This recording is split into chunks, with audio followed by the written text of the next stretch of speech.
Hi, friends. Happy Tuesday. Guess what? It's time for story time. And we're going to read Francis the Earthquake Dog. Let's get started.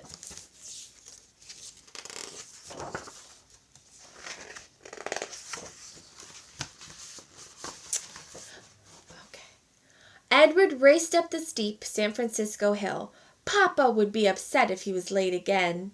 Automobiles honked, cable cars clanged, carriage wheels clattered. Suddenly, a dog ran in front of a vegetable cart.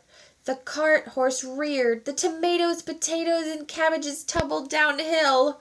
As the cart driver shouted, Edward scooped up the quivering dog. "Don't worry," he whispered. "I'll take care of you." At the St. Francis Hotel, Papa was waiting. His mustache dropped a little. His chef hat shook. "You're late!" he roared, "and no dogs allowed in my kitchen." "Please, Papa," Edward begged. "He's lost." The little dog wagged his tail until Papa's mustache curled upward.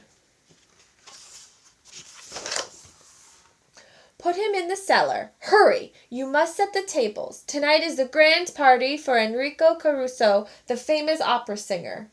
"Yes, Papa. Thank you, Papa." Edward shut the cellar door. "Woo, woo, woo!" cried the little dog.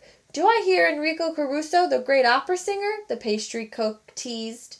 "Get to work," said Papa, "or we will be singing sad songs when the food isn't ready."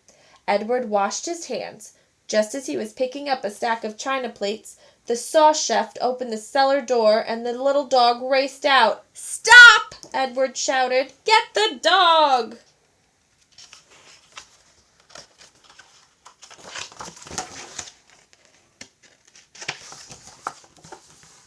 Edward ran after the little dog, but there was no little dog in the pantry. There was no little dog in the dumbwaiter.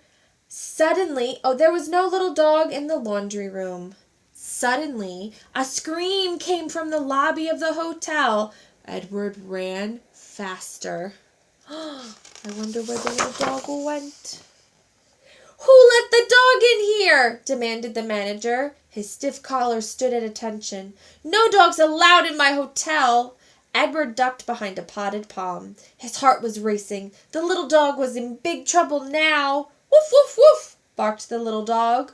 A lady wearing a feathered hat hid behind the bellhop. The bellhop hid behind the manager. "Shoo, shoo, shoo!" the manager cried.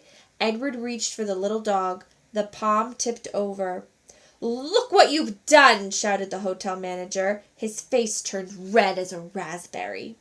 The lady with the feathered hat scurried to the elevator. Then a man as round as a barrel strode down the lobby and stepped in after her. The little dog dashed into the elevator too. The man's voice rang out like a church bell. "Up, please." That's probably the opera singer. "Wait!" shouted Edward, but the elevator door slid shut. Edward raced up the hotel stairs. The little dog wasn't on the first floor. He wasn't on the second floor. He wasn't on any of the floors in St. Francis Hotel. Edward scuffed back to the kitchen. The sauce chef's savory broth bubbled. The sweet smell of the pastry chef's lemon tarts tickled Edward's nose. But there was no little dog in the kitchen either. "You've broken 6 plates," Papa said with a sniffle as he diced onions. "And you've lost a dog in the St. Francis Hotel." His mustache dropped down. "I'm sorry," Edward said. He wiped away an onion tear. "I've looked everywhere." "Later you will look some more. Now you must set the tables." In the dining room, Edward placed 3 forks, 3 spoons, and 3 knives by each plate. While he worked, Edward worried about the little dog. That evening, while Papa directed the hustle and bustle in the kitchen, Edward snuck into the lobby. Excited whispers swept the crowd when Mr. Enrico Caruso made his grand entrance. The opera singer was the same man who had gotten on the elevator that afternoon. Maybe he knew where the little dog was. Edward inched forward. "Mr. Caruso, please sing for us," begged a lady. "Please, sir," Edward began, hoping the great Mr. Enrico Caruso would tell him where the little dog had gone. Mr. Caruso looked down. For the boy, then, a few fantastico notes. The singer spread his arms. His voice echoed like thunder. The last note was so long, Edward felt out of breath. Then the great opera singer swallowed up by the crowd before Edward had a chance to ask about the little dog. Very late that night, Edward and Papa climbed the stairs of their boarding house. Papa's mustache curled way up. Mr. Caruso's grand party had made Papa forget about the little dog, and Edward didn't remind him. With night shirts on, they climbed into the squeaky brass bed. Edward prayed, "Hello to Mama, who is with the angels. Please, bless Papa. Help me be a smart boy in school. And," he whispered, "please let me find the little dog." Amen. The sputter and stomp of horses and the howling of dogs carried on in the night air. Besides him, Papa snored. Edward finally fell asleep, worrying about the little dog.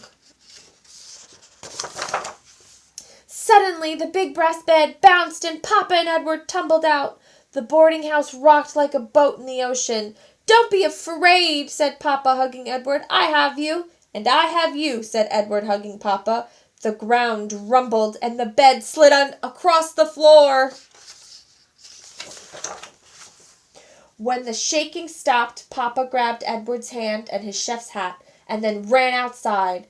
Papa looked funny wearing his nightgown and chef's hat, but Edward didn't laugh. "Earthquake! Earthquake!" someone shouted. People rushed about. Glass, wood, and bricks were strewn everywhere. Water lines burst. Electric lines snapped.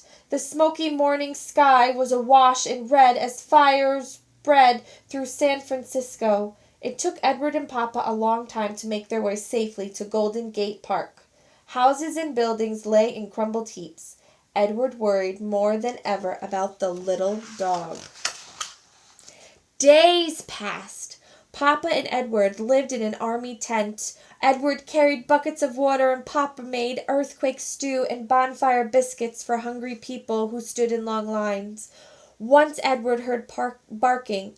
"Here, little dog," he called, but it wasn't the little dog. Papa's mustache dropped all the time now. "I don't have a kitchen," he said. "We don't have a boarding house. We don't even have a city." "But we have each other," said Edward. Papa's mustache lifted just a little. He hugged Edward. "You were right. We have each other. That is most important." Soon, many people were working to rebuild San Francisco. Edward and Papa carried books from the tumble-down library to a warehouse where the books would be stored until the new library could be built. They cleared away bricks that covered the cable car tracks, and they helped haul rubble from the St. Francisco Hotel. The hotel had survived the earthquake, but had been damaged in the fire. Uh-oh. Edward found the brass bell from the desk in the lobby. He found 3 keys and 1 silver fork. Suddenly, Edward heard a woo-woo-woo! "Papa," he shouted, "we must dig." They pushed, they pulled, they tugged, and they dug. "I see him," Edward shouted, with a tiny black nose poking from under a heap. Hands heaved rubble into high piles until at last the little dog scrambled from the basement of the San Francisco Hotel. St. Francisco. Edward scooped him up and the little dog licked his face. "May I keep him, Papa, please?" he asked. Papa patted the little dog. "You'll take care of him?" "Oh, yes, Papa," said Edward. "You won't lose him?" "Oh, no, Papa," said Edward. "And I'll call him Francis, after your hotel. Francis, the earthquake dog." Papa's mustache curved way up. "Woof, woof, woof," barked Francis, the earthquake dog. The end. Oh, I'm so happy that he was able to have a puppy at the end of the story, and the puppy was safe. I hope you enjoyed the story, and I'll see you all soon. Bye!